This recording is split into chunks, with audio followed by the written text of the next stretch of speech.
came into this court already and lied to get possession of the marital home, cutting me out of any equity from the sale of that home. It's taken her over 3 years to execute her QRDO. I feel at this point she's doing it merely out of vindictiveness. I'm still paying her alimony while she is currently living with a boyfriend.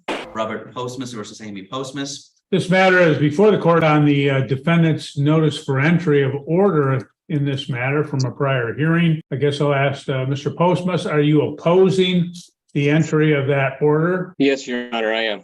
Okay, and what's the basis for that? The basis for that is a number of reasons. One, it's taken her over 3 years to execute her QRDO. I feel at this point she's doing it merely out of vindictiveness.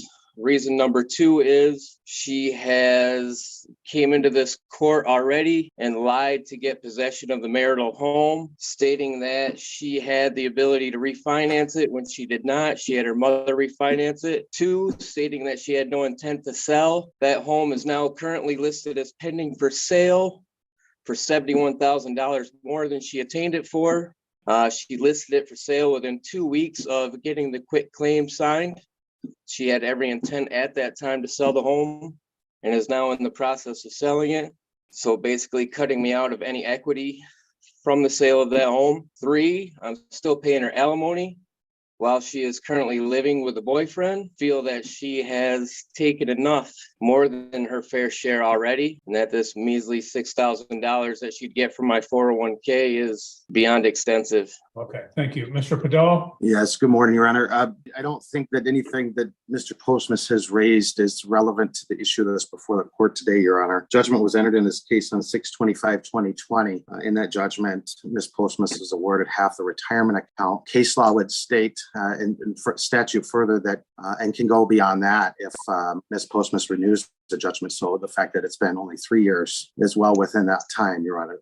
Additionally, any equitable value that Mr. Postmus is alleging that he may have in the home, one, is not tied to Ms. Postmus's rights to have her share of the equity out of the 401k, and two, is preserved in an order that was entered before this court on a separate matter. So if Mr. Postmus has an issue with his belief that he thinks he should receive some sort of equity out of the home, he has a remedy for that based on the prior order of this court. So we're asking that the court enter this quadro consistent with the terms of the judgment, Your Honor.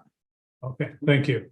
Well, Mr. Postmus, in this matter, as Mr. Podol cites, that again, if you have issues, you have a right to have those issues heard. You can bring those before the court on a motion seeking whatever relief you request, but it's not proper at this point to interpose and those particular objections or requests as it relates to the order, which is consistent with what the court ruled and consistent with the judgment in this matter. So the court is going to grant the order as submitted by Mr. Padol and Mr. Postmus. If you have other issues, you have a right to file your motions with the court. The court will hear those at that time. So court will conclude this hearing. So we have two daughters that are minors, and I've been paying $500 a month for each of the daughters and $400 a month for spousal support, a total of $1,400 a month. And I don't have a way to continue paying that. I gave her $110,000. It's all, she's got all my money from the divorce. I think she's doing okay. I'm not.